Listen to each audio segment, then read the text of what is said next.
The X-Men are my favorite comic book concept, and I mean the Uncanny X-Men specifically. Not that you could tell it by examining what I've talked about on the show so far. Breakdown has only covered 2 X-Men stories, the 2000-era X-Men Dark Sun miniseries and its follow-up, the X-Men Magik miniseries. These are not exactly prime-time X-Men stories. This lack of focus on the X-Men stems from 2 concerns on my end. The first is that there are a million billion X-Men comics, and you could really spend your life talking about nothing but them. And there are podcasts that already do it, so I felt content to let them stay busy, and I would let my focus wander elsewhere. Secondly, because there are a million billion X-Men comics, it's nigh impossible to know where exactly to start. The very beginning of the X-Men comics is a rough idea. Those comics aren't filled with depth or amazing character work, and honestly, they're a little bit hard to read for a modern reader. I started reading X-Men comics in the mid-90s, so maybe that's where I should start, y'all. But that era, specifically the era that I came in, was heavily influenced by the Age of Apocalypse crossover, which I love, so maybe I should start there instead, right? But then what about doing all the setup for the Age of Apocalypse? Because there are a lot of concepts in that only work if you are very familiar with, quite frankly, all of X history up to that point. This kind of idea just goes on and on and on. You can't really talk about anything in the X-Men world without talking about something else that happened in the X-Men world. It's quite honestly one of the best things about the X-Men. It's one of the most infuriating things about making a podcast about them, though. I've reached a simple personal conclusion after rolling this around in my head for months, if not years. Simply put, there is no right place to start with the X-Men. There are just lots of different places to start. Ultimately, if I were going to cover the X-Men, I just needed to pick a spot. 2 years ago, YouTube listener Goosey Tante asked if I would cover the Inferno crossover. Which, that's as good a place to start as any. So this one goes out to you, Goosey. I hope you've stuck with me all this time and haven't stopped listening at this point. Let's set the stage for Inferno.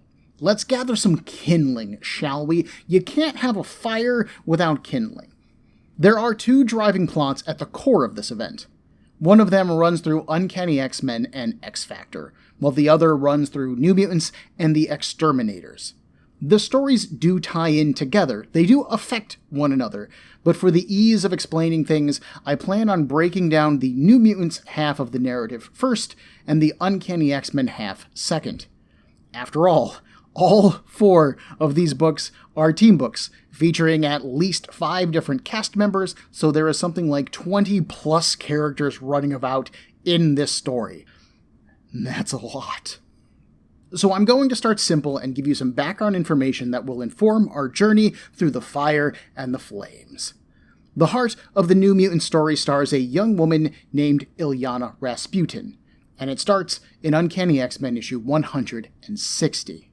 But before that, my name is Ben, and this is Comic Book Breakdown episode 24.1 of the X-Men's Inferno crossover, Learning Magik.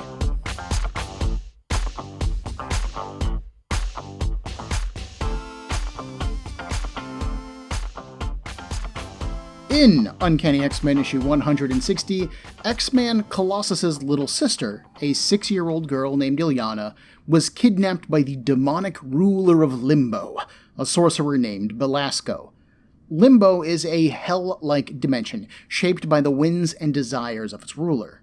Sprite, the young woman named Kitty Pryde, who was now called Shadowcat, had been abducted as well. The X-Men rushed into Limbo to save the girls, and, after some shenanigans, managed to do just that. But as they were portaling out, Belasco grabbed Illyana. The X-Men on the other side of the portal reached back through, grabbed her again, and pulled her back to our reality. But the Illyana that came out of the portal was no longer a child. Thanks to the strange passage of time in limbo, Illyana was now a teenage girl. She had almost doubled in age in the space of what was, to the X-Men, an instant. The next issue of Uncanny X-Men, issue 161, saw the X-Men abducted by aliens, except for founder Professor Charles Xavier. Believing that the X-Men were lost in space at best, and dead at worst, Charles fell into a deep depression. It would only be by recruiting a new generation of mutants that Charles began to pull himself back together. Behind the scenes, Uncanny X-Men had become one of Marvel's top-selling titles, and editor-in-chief Jim Shooter knew it. He wanted more. And so he asked editor Louise Simonson and author Chris Claremont to create a second X title. They didn't really like this idea, fearing that creating more titles would dilute the importance of Uncanny X-Men, but if they didn't do it, Shooter threatened to hire someone else. So they did it. They took Stan Lee's original name for the X-Men, which was the Mutants, and slapped a new in front of it, and bam! The New Mutants were born. At this point, Uncanny X-Men had largely grown beyond the original school setting that had launched it oh so many years ago. Hell, when the X-Men got abducted, they had been living on an island in the Bermuda Triangle. That's a sentence that only comic books can give you, and I love them for it. The New Mutants returned Professor X and the audience to the school setting in upstate Westchester, New York, but populated it with a diverse cast of students from around the globe. The world was introduced to Cannonball, Sunspot, Mirage, Wolfsbane, and Karma, with new members Cypher and Magma being added soon after. At issue 14, they had another new member. Illyana joined the cast with the codename Magik, with a K at the end, her mutant ability allowing her to control the teleporting stepping discs of Limbo. She was essentially the team's transporter, allowing them to travel the globe and galaxy and through time with relative ease. But Illyana was harder and meaner than the rest of the team. While they had gone on adventures and risked their lives, there was also an air of innocence about the other students. They had a beautiful mansion home to return to, they were all close friends, and while many of them had experienced loss, it was always an external loss, that of a family member or a loved one, which is still a tragedy, but for Illyana, she had paid for her survival in Limbo with her very soul. Illyana's story was explored in a 4-issue miniseries called Magik in 1983. This series fills in the gap of what happened when Illyana was lost for those brief, precious moments when the X-Men were trying to save her. You see, Belasco needs 5 mystical bloodstones to free himself and his gods from Limbo. A new bloodstone would be created each time that Illyana's soul got corrupted, so it behooved him to teach her dark magic and give her a need to use it. But Illyana was also trained in the art of white magic by an alternate reality version of Storm who had been trapped in Limbo years ago as well. She was trained in swordplay by a woman named Kat, who was an alternate reality version of Kitty Pryde, who had also gotten trapped. The two of them stormed Belasco's castle, planning to kill him and free themselves, but he overpowers them instead. Kat is magically transformed into a Catwoman hybrid, and Illyana is forced to continue learning dark magic with Belasco. Eventually, Belasco has 3 of the bloodstones that he needs. Time is running out. Desperate, Illyana creates a soul sword from her own life force, and when the sword manifests, Illyana gains horns, hooves, a tail, and a small portion of silver armor over her left shoulder and arm. She goes on to dethrone Belasco, takes control of Limbo, and basically enslaves Belasco's second-in-command, a giant purple demon named Sim. Then, one day, thanks to the strange nature of time in Limbo, the X-Men were escaping with young Illyana, as seen in Uncanny X-Men. The little girl got yanked back from the portal by Belasco, but teenage Illyana grabbed the hands of the X-Men and returned to Earth. little girl Illyana stayed behind and went through everything that teenage Illyana had just gone through. Illyana may have returned to her brother in the safety of Earth, but she would be forever scarred and haunted by what happened to her in Limbo. After Illyana joined the New Mutants, visiting Limbo became a fairly regular thing for the team. You see, Illyana's stepping discs, her teleportation circles, routed everybody through the realm. So if Illyana was teleporting from, say, the X-Mansion in New York to Dallas, Texas, she would pass through Limbo in between these locations, but since the time dilation in Limbo is so strange, it always seemed instantaneous when on Earth. Since she was part of the New Mutants, that meant that the other kids traveled with her fairly regularly. This included Warlock. Warlock is an alien from a race called the Technarchy. They are a techno-organic race made of living technology and capable of infecting other organic races with their own matter. This is actually how they eat. They infect an organic being with what is called the transmode virus. The virus turns them into techno-organic matter, and then they absorb the electricity of that techno-organic matter, what they call its life glow. If you're wondering how/why an alien is hanging out with a bunch of mutants, well, Warlock is technically a mutant too. The Technarchy as a race are driven to conquer and consume, traveling the stars and spreading their infection. Warlock does not have this desire. His father, a massive being called Magik, was going to kill Warlock for his peaceful nature. Warlock fled, eventually landing on planet Earth, and Magik followed. In an attempt to protect Warlock and, the planet from him, Magik teleported the big alien to Limbo, but within that realm, Magik found an ally in the demonic Sim. Sim is the biggest, baddest, strongest demon in Limbo. He is a physically imposing figure, all muscles, and he wears a tiny green vest and no other clothes. Yeah, he is Donald Ducking it. He also frequently sports a cigar and a massive underbite. After Illyana claimed Limbo, they clashed over and over again. Any subservience that Sim agreed to was done at sword point, and it never lasted for long. When Magik was dumped into Limbo, Magik thought that she had saved Earth and Warlock. The idea that he could infect Limbo with the transmode virus didn't even occur to her. But Magik struck a deal with Sim and infected him. By becoming a techno-organic being, Sim was rendered almost indestructible to basic attacks. Behind the scenes, the character of Sim was conceived as a bit of a joke.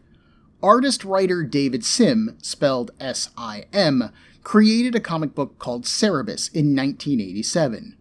Early in the book's life, Sim created a villain that he named Professor Charles X. Claremont, a clear dig at the X-author. In retaliation, Claremont and New Mutants artist Bret Anderson created Sim, spelled S''Y''M, and physically modeled him after Cerebus' star, Cerebus the Aardvark. This seems to have been done in good fun rather than spitefully, as Sim is a major threat throughout Claremont's run on New Mutants. If they wanted to just make fun of David Sim for a little one-off poke joke, he could probably have picked a less reusable character. Anyway, you know how the basics of this story end. The New Mutants defeat Magik, save Warlock, Earth, and Limbo, but now a new threat has been created. The techno-organic virus played off of Sim's strength well, giving him effective invulnerability to go with it. Every time that Illyana passed through Limbo, he would be waiting for her, eager to challenge for leadership of Limbo. Disgusted by Limbo and her dark inner nature thanks to its influence, Illyana plunged her soul sword into the very ground of the land. This allowed her soul to maintain its influence on the realm and retain some semblance of normalcy while she spent her time away on Earth. It was also a bit of an escape for her, as she hated having anything to do with Limbo. But trouble is brewing in that realm. When Illyana took over Limbo, she overthrew Belasco, who was an accomplished sorcerer in his own right. She may have had the strength of will needed to do it, the anger to back up her power, but she had no real plan. After deposing Belasco, Illyana never noticed that his book of dark magic went missing. One of the demons of Limbo, a green-skinned, horse-faced monster called Nastir, stole it. Using the time portals of Limbo, Nastir traveled to Earth's past and began to study, mastering its spells and increasing his own personal reservoir of power. If Sim is meant to be a physical powerhouse character, then Nastir is meant to be the power of the mind. He is physically imposing, don't get me wrong.